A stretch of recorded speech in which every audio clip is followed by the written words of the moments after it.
bonsoir. On va parler d'une série israélienne à succès. Il y en a eu plusieurs ces dernières années qui ont franchi les frontières et bien au-delà d'Israël. Et là, eh bien, c'est cette série là qui est juste derrière moi, dont vous voyez les personnages, Cyril, qui s'apprêtent à en faire autant. C'est un vrai phénomène. Oui, imaginez une seule seconde, Jean-Charles, que vous vous retrouviez malgré vous impliqué dans une immense affaire d'espionnage de dimension internationale. Eh bien, c'est ce qui arrive à 5 citoyens israéliens lambda dans la nouvelle série intitulée Kfulim, comprenez double en français.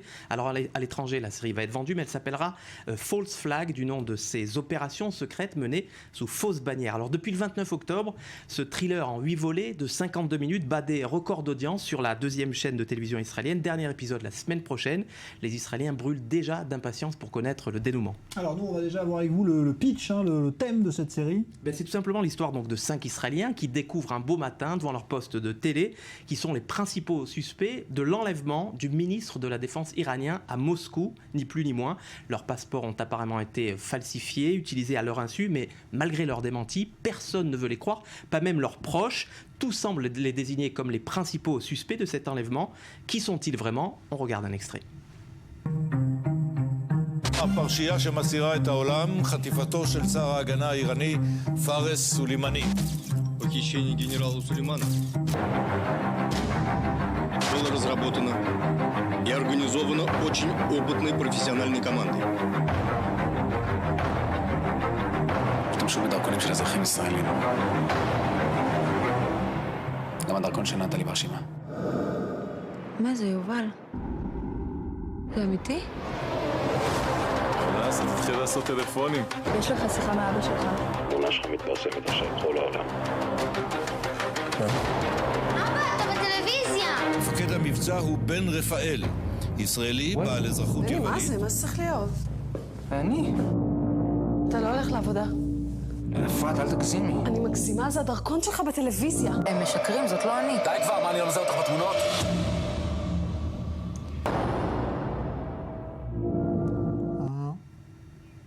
Alors ceux qui suivent de près le conflit israélo-palestinien l'auront compris, la série est largement inspirée de l'assassinat d'un responsable militaire du Hamas, Mahmoud al-Mabrour, tué en 2010 à Dubaï. L'opération, on la prête au service de renseignement israélien, le Mossad.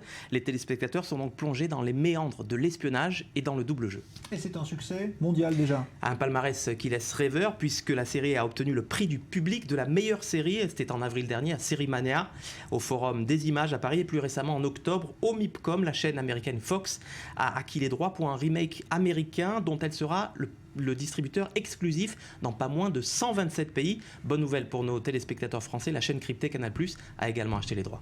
Merci Cyril Amar, c'est à voir donc très bientôt sur vos écrans. L'histoire étonnante à présent de la première championne israélienne de bodybuilding qui se trouve être une Palestinienne. C'est un reportage de Nasrim Ibrahim avec Gabriel Nolin. Anouche Belaine, une jeune femme palestinienne de Jérusalem qui a fait tomber bien des barrières. Elle est non seulement la première femme arabe à faire son entrée dans les compétitions de bodybuilding israéliennes, mais elle en est en plus sortie vainqueur. La société n'accepte ni le bodybuilding, ni qu'une arabe de Jérusalem développe ses muscles et fasse des compétitions. Ce n'est vraiment pas commun dans la société arabe. C'est la première fois que quelque chose de la sorte arrive. Mais peu à peu, ils commencent à l'accepter et des filles viennent s'entraîner. Reine de la salle de musculation.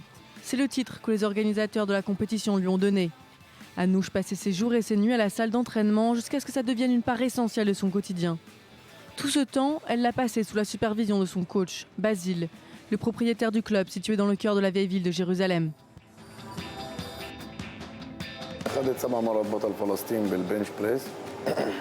J'ai été le champion d'haltérophilie palestinien, j'ai gagné 7 fois. Après avoir atteint 75 kilos, j'ai décidé de me lancer dans le bodybuilding. J'ai participé à une compétition israélienne et je suis sorti premier. L'Union israélienne m'a demandé de participer à une compétition internationale. J'ai disputé une compétition à Malte et je suis arrivé premier.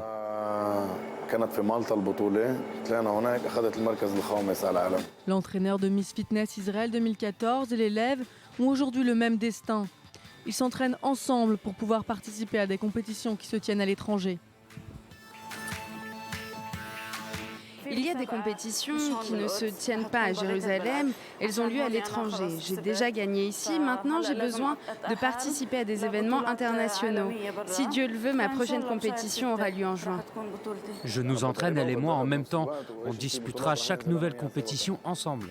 Anouch a tout changé dans sa vie pour bousculer les coutumes et traditions, mais aussi pour pouvoir sculpter son corps. Chose qui pousse l'opinion publique conservatrice arabe à modifier son point de vue sur ce que peuvent faire les femmes de la communauté. J'espère pouvoir être un modèle pour toutes les femmes qui veulent accomplir leurs rêves et aussi leur montrer qu'il ne faut pas avoir peur. Anouch ne soulève donc pas seulement des poids, mais aussi les barrières de la société. Voilà, reportage signé Nasrim Ibrahim avec Gabriel Nolin. Nouveau journal dans un instant avec Julien Baloul. Bonne soirée.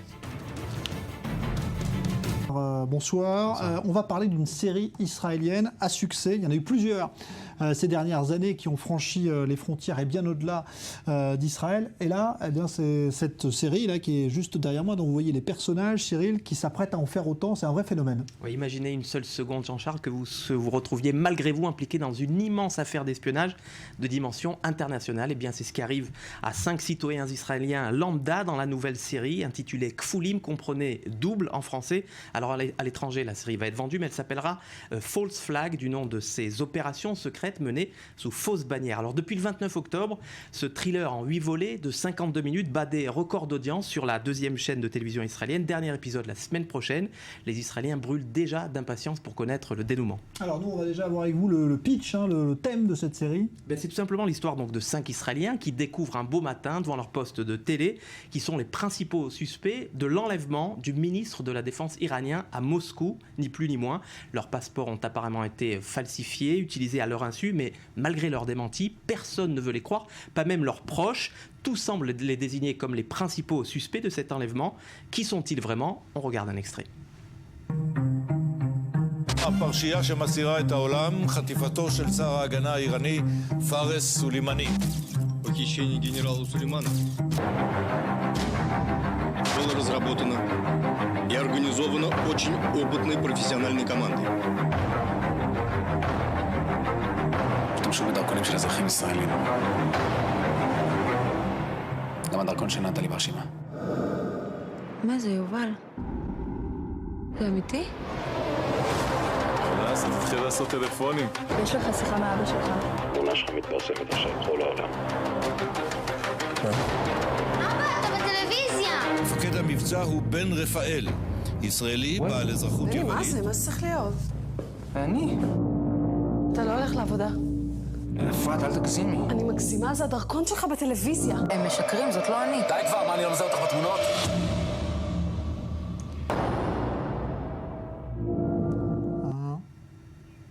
Alors ceux qui suivent de près le conflit israélo-palestinien l'auront compris, la série est largement inspirée de l'assassinat d'un responsable militaire du Hamas, Mahmoud al-Mabrour, tué en 2010 à Dubaï. L'opération, eh bien, on la prête au service de renseignement israélien, le Mossad.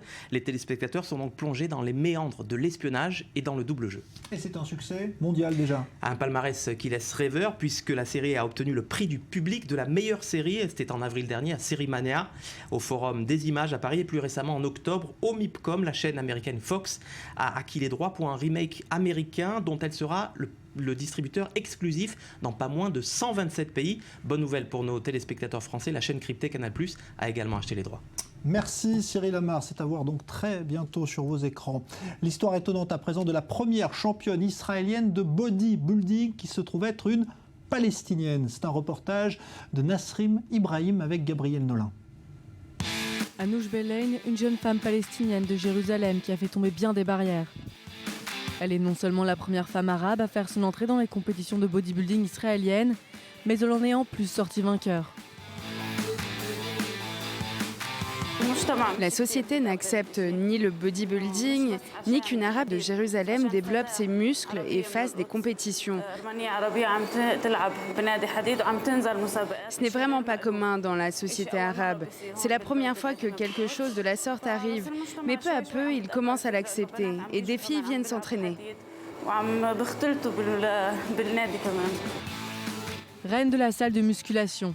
C'est le titre que les organisateurs de la compétition lui ont donné. Anouche passait ses jours et ses nuits à la salle d'entraînement jusqu'à ce que ça devienne une part essentielle de son quotidien. Tout ce temps, elle l'a passé sous la supervision de son coach, Basile, le propriétaire du club situé dans le cœur de la vieille ville de Jérusalem.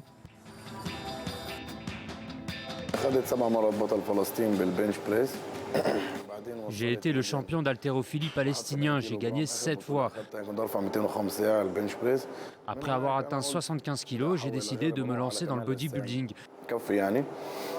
J'ai participé à une compétition israélienne et je suis sorti premier. L'Union israélienne m'a demandé de participer à une compétition internationale. J'ai disputé une compétition à Malte et je suis arrivé premier.